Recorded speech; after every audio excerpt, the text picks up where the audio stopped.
जय श्री राम दोस्तों। आइए आज हम आपको उन लोगों के बारे में बताएंगे जिन्होंने हनुमान जी के साक्षात दर्शन किए थे। तो आइए बिना समय गंवाए हम अपनी आज की नई वीडियो को शुरू करते हैं। बजरंगबली को इंद्र से इच्छा मृत्यु का वरदान मिला। श्री राम के वरदान अनुसार एक कल्प तक वह जीवित रहेंगे। सीता माता के वरदान के अनुसार वे चिरंजीवी रहेंगे। वे आज भी अपने भक्तों की हर परिस्थिति में मदद करते हैं। ऐसे कई लोग हैं जिन्होंने राम भक्त हनुमान जी को साक्षात रूप में देखा है। उन्हीं में से कुछ लोगों के बारे में हम आपको बताने जा रहे हैं। पॉइंट नंबर 1, माधवाचार्य जी ने श्री हनुमान जी को देखा था।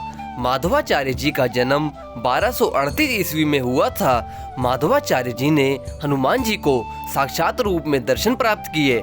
माधवाचार्य जी एक महान संत थे जिन्होंने ब्रह्म सूत्र और 10 उपनिषदों की व्याख्या की है। माधवाचार्य जी प्रभु श्री राम जी के परम भक्त थे। यही कारण था कि एक दिन उनको श्री हनुमान जी के साक्षात दर्शन हुए थे। संत माधवाचार्य जी ने हनुमान जी को अपने आश्रम में देखने की बात बताई थी। माधवाचार्य जी ने 79 वर्ष की अवस्था में सन 1317 ईस्वी में ब्रह्म तत्व में विलीन हो गए थे। तुलसीदास जी ने देखा श्री हनुमान जी को। तुलसीदास जी के विषय में जो साक्ष्य मिलते हैं उसके अनुसार उनका जन्म 1554 ईस्वी में श्रावण मास की शुक्ल पक्ष की सप्तमी तिथि को हुआ था। तुलसीदास जी जब चित्रकूट में रहते थे तब जंगल में शौच करने जाते और शौच का जल जो शेष रह जाता वह एक वृक्ष में डाल दिया करते थे। जिस शमी वृक्ष के ऊपर वे जल डालते उसके ऊपर एक प्रेत रहता था। प्रेत इस कार्य से प्रसन्न हो गया और एक दिन उसने तुलसीदास जी के सामने प्रकट होकर कहा कि आप मुझसे कुछ भी मांग सकते हो।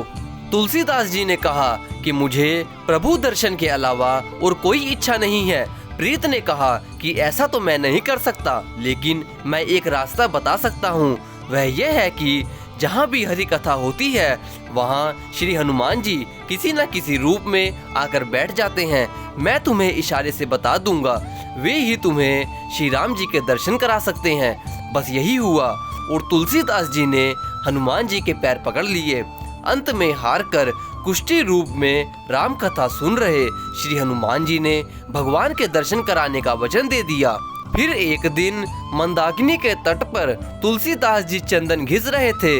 भगवान बालक के रूप में आकर उनसे चंदन मांगकर उनको तिलक लगा दिया।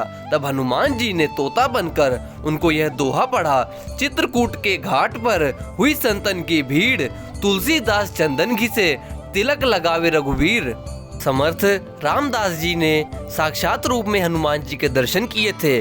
समर्थ स्वामी रामदास जी का जन्म रामनवमी 1608 ईस्वी में गोदा तट के निकट ग्राम जाम्ब में हुआ। वे हनुमान जी के परम भक्त और छत्रपति शिवाजी के गुरु थे। महाराष्ट्र में उन्होंने राम भक्ति के साथ हनुमान जी की भक्ति का भी प्रचार किया। हनुमान जी के मंदिरों के साथ साथ उन्होंने अखाड़े बनाकर महाराष्ट्र के सैन्यीकरण की नींव रखी, जो राज्य स्थापना में बदली। कहते हैं कि उन्होंने भी अपने जीवन काल में एक बार श्री हनुमान जी के दर्शन प्राप्त किए थे। राघवेंद्र स्वामी 1595 में जन्मे राम भक्त राघवेंद्र स्वामी माधव समुदाय के एक गुरु थे। उनके जीवन से अनेक चमत्कारी घटनाएं जुड़ी हुई हैं। उनके बारे में भी कहा जाता है कि उन्होंने श्री हनुमान जी के साक्षात रूप में दर्शन प्राप्त किए थे। श्री सत्य साईं बाबा 1926 को पुट्टुपर्थी में जन्मे। सत्य साईं बाबा खुद को शिरडी के साईं बाबा का अवतार कहते थे और उनके बारे में भक्तों द्वारा कहा जाता है कि उन्होंने साक्षात हनुमान जी के दर्शन प्राप्त किए थे। बाबा नीम करोली जी, इनके बारे में तो आपने सुना ही होगा। नीम करोली बाबा का वास्तविक नाम लक्ष्मी नारायण शर्मा था। उत्तर प्रदेश के अकबरपुर गांव में इनका जन्म 1900 के आसपास हुआ था। उन्होंने अपने शरीर का त्याग 11 सितंबर 1973 को वृंदावन में किया था। बाबा नीम करोली हनुमान जी के परम भक्त थे। उन्होंने देश भर में हनुमान जी के बहुत मंदिर बनवाए। नीम करोली बाबा के कई चमत्कारी किस्से हैं। उनके बारे में कहा जाता है कि श्री हनुमान जी उन्हें साक्षात रूप में दर्शन देते थे। कहते हैं कि जो भी हनुमान जी का परम भक्त होता है, हनुमान जी उसे किसी न किसी रूप में दर्शन अवश्य देते हैं या आसपास अपनी उपस्थिति को प्रकट कर देते हैं। अर्जुन ने देखा, एक दिन अर्जुन रामेश्वर चले गए। वहाँ उनकी मुलाकात हनुमान जी से हुई। राम सेतु देखकर अर्जुन ने कहा, मैं होता तो राम सेतु बनाने के लिए आपको पत्थरों की जरूरत नहीं पड़ती। यह सुनकर हनुमान जी ने कहा कि आपके बाणों से बना सेतु एक भी व्यक्ति का भार नहीं झेल सकता। तब अर्जुन ने कहा कि यदि मेरा बनाया सेतु आपके चलने से टूट जाएगा तो मैं अग्नि में प्रवेश कर जाऊंगा। श्री हनुमान जी ने कहा, मुझे स्वीकार है, मेरे 2 चरण ही अगर इसने झेल लिए तो मैं अपनी हार स्वीकार कर लूंगा। बस फिर क्या था, अर्जुन ने बाणों का सेतु बनाया। हनुमान जी का पहला पग पड़ते ही सेतु डगमगा के गिर पड़ा। यह देखकर अर्जुन अग्नि जलाकर खुद को जलाने लगे। तभी श्री कृष्ण जी प्रकट हुए और अर्जुन से बोले कि श्री राम का नाम लेकर सेतु बनाओ। अर्जुन ने ऐसा ही किया।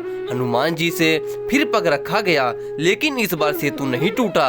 तब हनुमान जी ने अर्जुन से कहा कि वह युद्ध के अंत तक उनकी रक्षा करेंगे। इसलिए कुरुक्षेत्र के युद्ध में अर्जुन के रथ के ध्वज पर श्री हनुमान जी विराजमान थे और अर्जुन की सहायता कर रहे थे। भीम ने देखा श्री हनुमान जी को। भीम अपने बड़े भाई की आज्ञा का पालन करते हुए ऋषि पुरुष मृगा को खोजते निकल पड़े। खोजते खोजते वह जंगलों में पहुंच गए।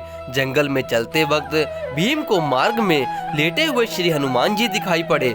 भीम ने लेटे हुए हनुमान जी को एक बंदर समझकर उनसे अपनी पूंछ हटाने के लिए कहा। तब बंदर ने चुनौती देते हुए कहा कि अगर वह उनकी पूंछ हटा सकता है तो हटा दे। लेकिन भीम उनकी पूंछ नहीं हिला पाए। तब जाकर उन्हें एहसास हुआ यह कोई साधारण बंदर नहीं, साक्षात श्री हनुमान जी हैं। ऐसे सैकड़ों हनुमान जी के भक्त हैं जिन्होंने अपने अनुभव में बताया है कि श्री हनुमान जी हमारी प्रत्यक्ष और अप्रत्यक्ष रूप से हर संभव मदद करते हैं। हनुमान जी की भक्ति ही हमारे जीवन का आधार है। अगर आपको हमारी वीडियो अच्छी लगी हो तो हमारी वीडियो को लाइक और चैनल को सब्सक्राइब जरूर करें। धन्यवाद।